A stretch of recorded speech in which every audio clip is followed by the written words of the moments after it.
of the motto and how that season unfolded for you. Unbelievable, right? Anything is possible. And here we are, 4-4. We had to win a game, Ted, to get into the playoffs, and we did. And all of a sudden, I don't know, the team just bonded together. And it's true. Anything is possible. How bad do you want it? What do you want? And we won 5 games in a row and became state champions. I think this was probably one of the most gratifying years of my coaching career because of how the kids responded. I'll never forget that model. It was apropos, is that the word? Or it was perfect for that team last year. What was the saying that you showed me in your office? You mean, when was that for? The one about how someone plays tells you something about their character. Well, I didn't use that one yet, did I? No, but I mean, as it relates to last year's team. Yes. And how they were molded and how their character was built. It came out. From the losses. That's we right. Had 4 losses of a total of 12 points. There you go. 2 by 1 point, 1 by 2 point, and another 1 by a touchdown. That's right. It's kind of a bummer to lose games like that where you know you could have won them. And the kids sealed the team for the playoff run. They came out the next day, and some of them, they just kept on believing. When you believe with your heart and soul, I think that something good is going to come out of it. And again, we had great camaraderie on our team last year.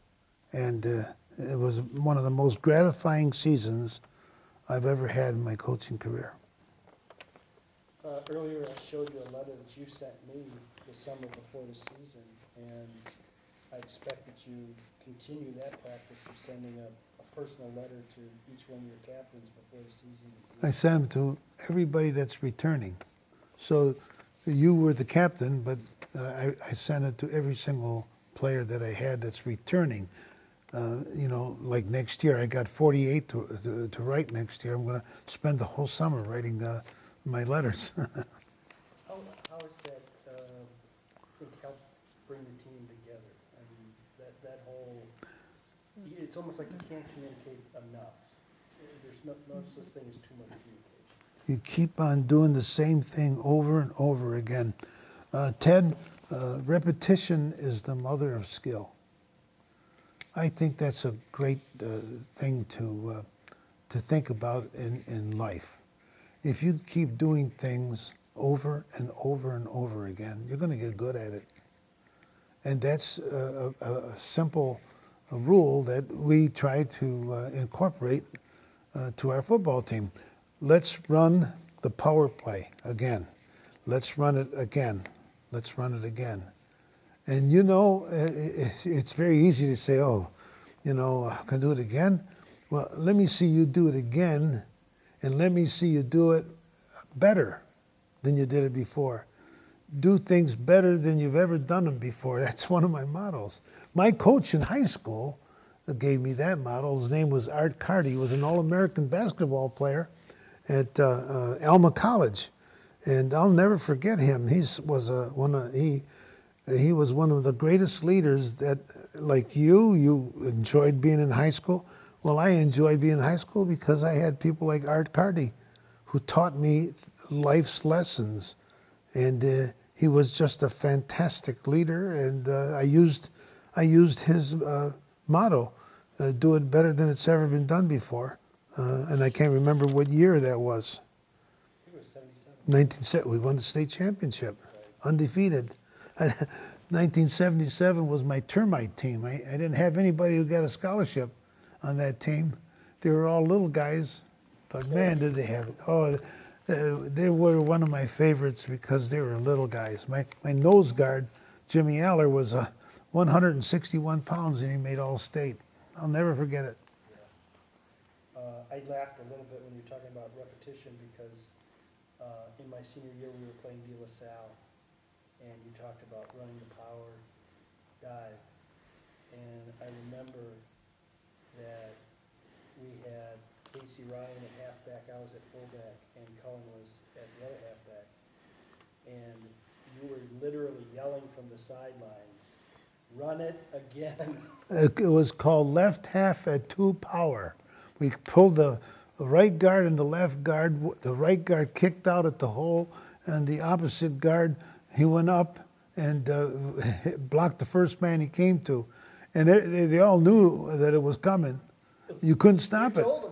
Yeah, you couldn't stop it. You remember that? Oh, yeah. Where was that, in a scrimmage? No, there was a De La Salle. Okay, It was a De La Salle yeah. game. It's like, Coach, give us a chance. We ran it 3 or 4 times in a row. He's just yelling from the side. Oh, those are the things that you can't forget. Those are wonderful experiences. There's tools that coaches use that really are applicable in any business today. And one of it is, doing competitive analysis, looking at your opponent. In the business world, they call it SWOT analysis. Focus on strengths, weaknesses, opportunities, and threats. And, I think that, a lot of business strategy is developed from, I think, military and coaching. Can you talk about the coach's SWOT analysis, what you do in analyzing your competitive situation in what is probably the toughest league in the state of Michigan? Well, every game is a challenge, Ted. And once you start feeling like, hey, we're pretty good, we should beat this team, I don't want my coaches to ever tell me that. They know that about me. Because every team has good things, okay? And that's all we talk about, is what this team can do that's good, that can possibly beat you. You never want to ever downgrade a team. Every once in a while, I have to remind my young coaches on my staff that we don't want to talk that way ever. Respect all teams, play hard. Hey, there were times where we could have, broken records and scored 70 points. But my philosophy of coaching is play as many boys as you can, because there's a dad and a mom up there that would like to see their son play. And I think that's more important than how many points you score.